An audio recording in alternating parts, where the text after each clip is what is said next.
Hello दोस्तों, आज की इस वीडियो में मैं आपको लेकर के चल रहा हूँ देहरादून से माँ डाट काली के मंदिर दर्शन करने।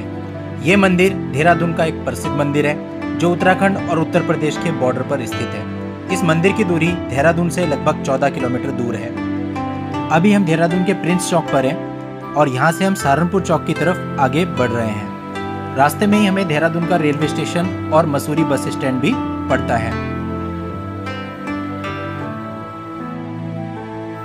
ये सहारनपुर चौक है जो भी आप लोग देख रहे हैं। अब यहाँ से हम सहारनपुर की तरफ मुड़ गए और अब हमें सीधे चलते जाना है। ISBT रास्ते में आएगा, जैसा कि आप बोर्ड देख रहे हैं। अब एक जो फ्लाईओवर आएगा उसके नीचे से अगर आप जाते हैं तो आप ISBT पहुँच जाएंगे और फ्लाईओवर को ऊपर से क्रॉस करते हैं और सीधा चलते जाते हैं तो आप माँ डाट काली के मंदिर में पहुँच जाएंगे। फ्लाईओवर क्रॉस करने के बाद एक बहुत ही खास इंस्टीट्यूशन ग्राफिक यूनिवर्सिटी का आपको बोर्ड दिखाई देगा। इससे भी आपको और आगे बढ़ते चले जाना है। अभी ये सीधी रोड है, आपको कहीं पे मुड़ना नहीं है, तो लोकेशन ढूंढने में आपको किसी भी तरह की प्रॉब्लम नहीं आएगी। चाहे आप अपनी गाड़ी से हैं, चाहे आपने कैब बुक करी है, चाहे आपने रेंट पर बाइक ली हुई है। लेकिन अगर आप देहरादून में आते हैं तो इस स्थान को बिल्कुल मिस मत करें, क्योंकि इस मंदिर की आस्था लोगों के मन में बहुत ज़्यादा है। अभी मंदिर पहुँचने पर मैं आपको दिखाऊंगा कि आस्था लोगों के मन में किस लेवल की है। और कहा जाता है यहाँ पर माँ काली अपने आप प्रकट हुई है और अंग्रेजों को भी माँ काली के सामने, माँ काली की शक्ति के सामने अपना सर झुकाना पड़ा था। इस मंदिर का पूरा इतिहास क्या है ये भी मैं आपको आज के इस वीडियो में बताने वाला हूँ। कहा जाता है कि जो भी भक्त अपने मन में सच्ची आस्था लेकर माँ काली के दरबार पर पहुँचता है वहाँ पर उसकी सारी मनोकामना पूर्ण होती है और इसी वजह से इस मंदिर को मनोकामना सिद्धपीठ के नाम से भी जाना जाता है। अब देखिए सामने बोर्ड आप देख रहे हैं, ग्राफिक यूनिवर्सिटी यहाँ पे है, जो कि देहरादून की बहुत ही पॉपुलर यूनिवर्सिटी है। और आपको यहाँ मुड़ना कहीं नहीं है, सीधा जाना है, इसको पार करके बिल्कुल सीधा हाईवे पे चलते जाना है। अब आप देख रहे हैं कि थोड़ा सा पहाड़ी रास्ता स्टार्ट हो जाएगा और जो डाट माँ काली का मंदिर है इसके लिए आपको एक सुरंग पार करनी पड़ती है। पहले हाईवे पर ये बस एक ही सुरंग हुआ करती थी तो ट्रैफिक बहुत ज़्यादा जाम हो जाता था, इसलिए राज्य सरकार ने महसूस किया यहाँ पर और टनल बनाई जानी चाहिए और एक नई टनल बनाई गई जो कि 2 लेन टनल है। और इसके साथ साथ एक और टनल का भी निर्माण अभी किया जा रहा है, यानी 2 एक्स्ट्रा टनल बनाई गई।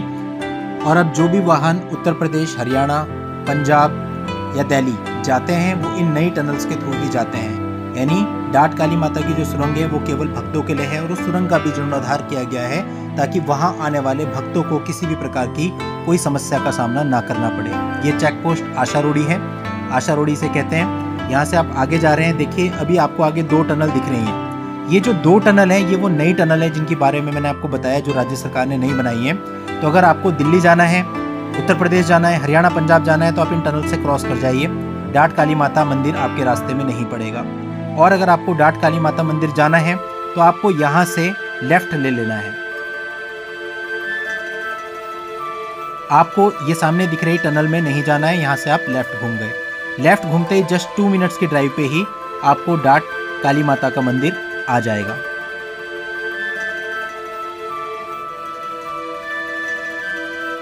बहुत ही सुंदर प्राकृतिक नज़ारा है और यहाँ पर राजाजी नेशनल पार्क का बोर्ड लगा हुआ भी आपको मिल जाएगा।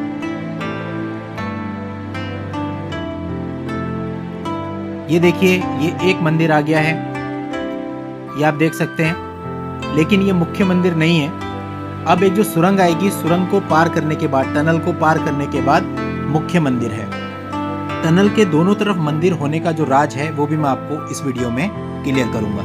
इस टनल को पार करते ही माँ डाट काली मंदिर में हम पहुंच जाएंगे और आपको जहां भी पार्किंग मिले आपको गाड़ी पार्क कर लेनी है और मंदिर में आपको पूरी आस्था के साथ दर्शन करने हैं। कहा जाता है कि जब अंग्रेजों का समय था, आज से लगभग 200 साल पहले, यहाँ पर अंग्रेजों ने देहरादून वैली में आना था जिसके लिए उन्हें सुरंग बनानी थी। लेकिन जब वो सुरंग का काम कर रहे थे तो वहाँ उन्हें माँ काली की एक मूर्ति मिली, जिस मूर्ति को उन्होंने वहाँ से निकाल लिया। सुरंग का काम अचानक से रुक गया। वहाँ कुछ ऐसा होने लगा कि मजदूर काम करके जाते थे, लेकिन जब वो सुबह वापस आते थे तो देखते थे फिर से सुरंग मिट्टी से भरी हुई होती थी। कहा जाता है कि तभी एक अंग्रेज इंजीनियर को सपने में माँ काली ने दर्शन दिए और मंदिर बनाने के लिए कहा। उस इंजीनियर ने इस सुरंग से पहले ही इस मंदिर का, मुख्य मंदिर का निर्माण किया और उसके बाद यहाँ पर काली माता की मूर्ति की स्थापना की गई। इसके बाद सुरंग का काम बहुत आसान हो गया और उसमें आने वाली सारी रुकावटें अपने आप ही खत्म हो गई। इससे अंग्रेज इंजीनियर बहुत खुश हुआ और खुश होकर सुरंग का काम पूरा होने के बाद उसने सुरंग की दूसरी तरफ भी मंदिर का निर्माण करवा दिया। तो अगर आप यहाँ आते हैं तो सुरंग के दूसरी तरफ वाले मंदिर के भी दर्शन करके जरूर जाएं। इस मंदिर का निर्माण 13 जून 1804 में हुआ था, यानी ये मंदिर 200 साल से भी ज़्यादा पुराना है। यहाँ आने वाले लोगों की आस्था इसलिए भी इस मंदिर में बहुत ज़्यादा है क्योंकि उनका मानना है कि यहाँ माँ काली स्वयं प्रकट हुई थी।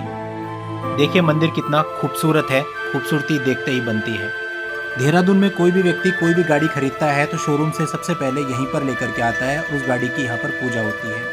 सबकी ऐसी मान्यता है कि यहाँ पर अगर गाड़ी लाई जाए तो बहुत शुभ होता है। कोई भी गाड़ी देहरादून में अगर खरीदी जाएगी तो वो घर जाने से पहले यहाँ जरूर आती है। जैसे कि आप सामने देख पा रहे हैं, काले रंग की गाड़ी खड़ी है और उसकी पूजा हो रही है। गाड़ी शोरूम से निकल कर ही यहाँ आई है। तो ये लोगों की आस्था है, चाहे 2 व्हीलर चाहे 4 व्हीलर, वो कुछ भी खरीदें तो पहले यहाँ पर लाते हैं। देखिए दूसरी किया की गाड़ी खड़ी है, ये भी अप्लाइड फॉर है और इसे भी यहाँ पर पूजा के लिए लाया गया है। इसके अलावा इस मंदिर में एक दिव्य ज्योति भी जलती है, जो कहा जाता है कि ये दिव्य ज्योति 1921 से लगातार जल रही है। यहाँ पर कोई भी व्यक्ति अगर नया काम करता है तो वो माँ काली के दर्शन के लिए जरूर आता है। और यहाँ पर नवरात्रों के टाइम पे भी तमाम प्रकार के प्रोग्राम, भंडारे, जागरण इत्यादि होते रहते हैं। देखिए कितनी सारी यहाँ पर नई गाड़ियाँ खड़ी हैं। आप समझ सकते हैं कि लोगों की आस्था कैसी होगी। इसके अतिरिक्त यदि कोई व्यक्ति अपने घर पे जागरण का कार्यक्रम आयोजित करता है तो वो इसी मंदिर से अखंड जोत लेकर के वहाँ पर जाता है और उसके बाद ही अपने जागरण कार्यक्रम को संपन्न करता है।